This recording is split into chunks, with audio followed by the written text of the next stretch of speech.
Okay guys, Mollusk here. Continuing with my initial thoughts on the new Wave 4 Ripples of Fate Malifaux Masters. And this one should be fairly quick, because I've got no idea about what I'm talking. So this is going to be kind of, I say some things to set the scene, and you guys tell me where I've gone wrong or what I've missed, and just educate me a little bit. So we've got Sandeep Desai, failed pacifist and magician extraordinaire. Recently arrived in Malifaux to tutor at Professor Ramos's School for Dickcraft and Wizardry.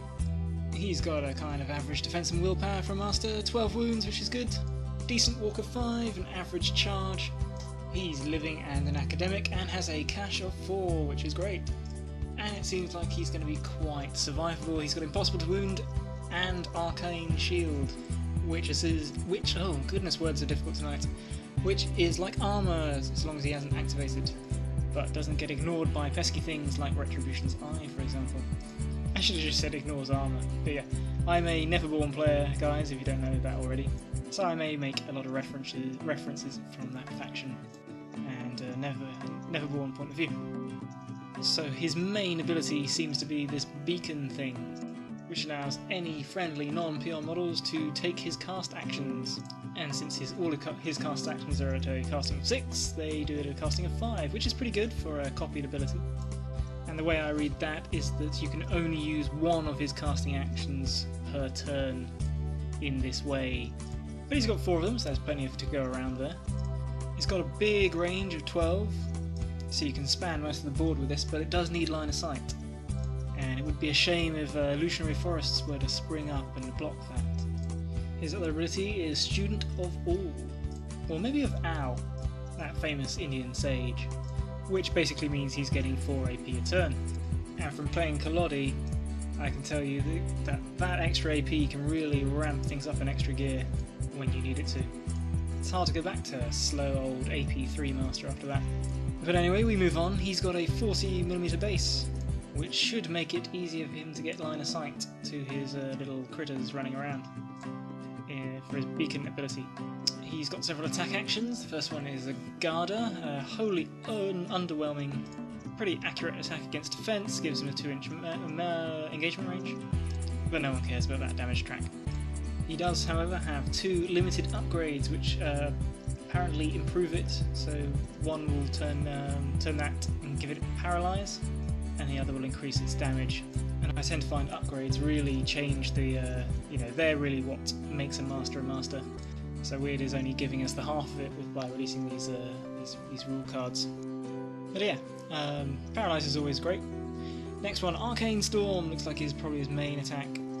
Range of 10 is decent, fairly accurate with that 6 of casting, and note the built-in book. So long as one of his crew members copies this ability, he's going to get that additional AP by default. It's a, decent damage track, 245. Better than most Neverborn. I think it's a bit like Perdita's shooting attack, right? On a ram, which isn't built in, you get a positive flip to damage, which is always great for each ram in the duel. Mind Among the Senses effectively gives him a lure at 12 inches for only only a target number needing a 5. No suits, pretty good. Especially when it pushes 6 inches, which is going to be quite nice for getting slower models through terrain, and has the added bonus that if he gets a ram he can heal 2 damage to himself. And a way to heal your master is always a good thing, although in this case it's not wholly reliable. But if I haven't mentioned it before, the important thing is that you're basically doubling up on every single one of these casting actions, so you take the master and suddenly any one of your minions per turn, enforcers or henchmen, can have this decent lure and this ability to heal, so it's kind of spreading out that goodness. And that also applies to Arcane Storm with the giving a 4 Soulstone minion a 245 damage attack at 10 inches is it's pretty nice, and they can declare triggers on this, I think. Moving on to tactical actions. Path to Salvation looks pretty important. It's basically a teleport for a 5 of masks, although only academics and minions can take it, so you can forget about you doing that to Howard Langston, you dirty people. Really good for getting out of engagement, if he's being threatened by deliver messages, or if your dudes need to get rid of a distract or catch and release, that kind of thing. or nip into the backfield to go drop some markers beyond enemy lines. So yeah, it looks really good. A very flexible action. And it's a 0. Next one, also a 0, only needs a 5. Any suit. Basically allows this model to perform an interact action. So again, great for doing those interact schemes or dropping the scheme markers. And the triggers allow it basically to be a don't mind me, and you can do it if you're engaged, or to get a cheeky little push. What doesn't really appear on the card but seems like it's going to be quite a part of his playstyle is that both his limited upgrades allow him to summon Gamin. So potentially a summoning master to complement Ramos. Do any of the Arcanist masters summon? None spring to mind other than Ramos. Yeah, summoning's a blast. Have fun. Can also take Unaligned Sage, which I think is an upgrade, which allows him to hire academics regardless of faction. I'm not sure there's many of them that aren't in the Arcanists. I think the students from the University of Transmortis. Not sure how that fits the Indian yoga aesthetic, but yeah, sure, whatever.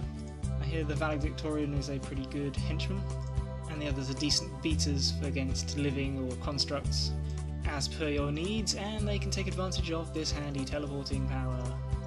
So yeah, it looks like we've got a master who's decently tough, got a mid-tier damage track, but a lot of actions to make use of that should he need to.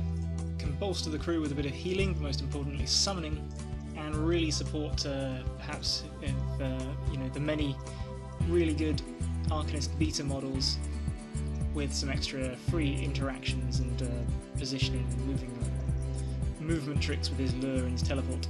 So I think this guy is going to be pretty strong. In terms of box set, it looks like what's this thing called? Banasuva is going to be his totem. Odd with the positioning of the art, because you normally find the totems on the outside of the box, but I guess it's hard to sideline that thing. And apparently the young lady with the snake hands has got some physical prowess and arcane skill, so it seems to be describing her as if she's going to be in some kind of bodyguarding capacity. And there's some Poison Gamin, which get my vote as the worst models. In terms of their looks, anyway. So there we go, guys. Those are my thoughts. I'd be interested to know yours. Take care.